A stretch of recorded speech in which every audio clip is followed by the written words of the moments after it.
ராம் ராம், வாழ்க வளமுடன். Voice of காஞ்சி நேயர் அனைவருக்கும் இனிய மாலை வணக்கம். ஏண்டா இப்போ கொடுக்கலாமோ இல்லையோ அப்படின்னா பெரியவா. நிறைய நிலப்புலன்களோட வாழ்ந்த குடும்பத்தை சேர்ந்தவர் வாஞ்சிநாதன். ரொம்ப செல்வ செழிப்பு அவர் வாழ்ந்த காலம். ஒரு சில கலகங்களால் எல்லாம் கரைஞ்சி வறுமை தான் வந்துடுத்தோ அவருக்கு. இந்த வாஞ்சிநாதன் கிட்ட பெரியவாளுக்கு எப்போதும் ஒரு பரிவு உண்டு. ஏழ்மை நிலையில் வாஞ்சிநாதன் ஸ்ரீமடத்தில் கைங்கரியம் செஞ்சு பிழைக்க வந்தார். மடத்தில் உள்கட்டு வெளிக்கட்டு பாரா சந்தனம் அரைக்கிறது இப்படி எல்லா விதமான கைங்கரிகளையும் சுமார் 8 வருஷமாக செஞ்சுட்டுருக்கார். பின்னாடி கல்யாணமானதும் இவா செல்வ செழிப்பில் இருந்தபோது மானியம் எழுதி வச்ச அந்த திருவிழிமழலை கோயில்லையே வேலை செய்கிற நிலையிலையும் ஒரு ஜீவனத்தை ஓட்டுறார்.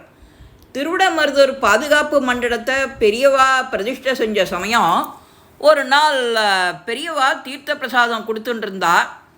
அப்போது பக்தர்கள் வரிசையில் அவரும் நின்றுருந்தார். பெரியவா தீர்த்த பிரசாதம் கொடுத்துட்டுருக்கும்போது யாராவது ஏதாவது வேண்டுகோள் வச்சுட்டு பேசணும்னு நினச்சா அவளுக்கு பொறுமையாக தன்னோட திருச்செவியில் ஏற்றுண்டு பதில் அனுப்பி சொல்லுவாள்.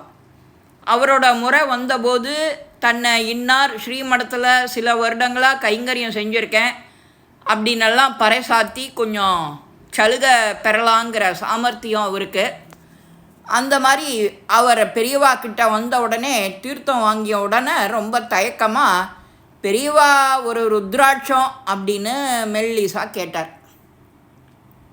தீர்த்தம் வாங்கிட்டீங்களோ இல்லையோ, நகருங்கோ நகருங்கோ நகருங்கோ அப்படின்னு அங்கே இருக்கிறவாள்லாம் சொன்ன உடனே எதிர்ப்பு சொல்லாமல் அவரும் கிளம்பிட்டார் அந்த இடத்த விட்டு. பெரியவாளை திரும்பி திரும்பி பார்த்தபடியே நடந்து போனார். பெரியவா நிதானமாக தன்னோட செயல்பாட்டை தொடங்குறார். யார் அவன், என்ன கேட்குறான், ஒன்றுமே தெரியாதவ மாதிரி ஸ்ரீ பெரியவா. உடனே பெரியவாளை யார் அவன், நாம் அலட்சியப்படுத்தினதாக நினச்சுன்றக்கூடாது, யாரோ தெரியல ருத்ராட்சம் வேணுமா அப்படின்னு அங்கே இருக்கிறவா சொல்லா. அவனை கிட்ட வர சொல்லு அப்படின்னாலாம் பெரியவா. வந்து நின்றவனை பார்த்ததும் நீ வாஞ்சி இல்லையோ அப்படின்னு கேட்கவும் வாஞ்சிக்கு உணர்ச்சி பெருக்கில் வாயடைச்சு போயிடுது. ஏண்டா 8 வருஷமாக மடத்தில் பூஜை கட்டு உக்ரானம் சமையல் பாரா இப்படி எல்லாத்தையும் பார்த்துட்டு இருந்திய, 10 பாத்திரம் தைக்கிறது கூட கைங்கரியம் செஞ்சவன் தானே நீ மடத்துக்காரனாச்சே அப்படின்னு அவனை வாஞ்சிநாதனை பெரியவா அவனை உதாசீனப்படுத்தவாளெல்லாம் காட்டி உனக்கு இவாளெல்லாம் தெரியாது அப்படின்னு அவளுக்கெல்லாம் குட்டு வைக்கிறார்.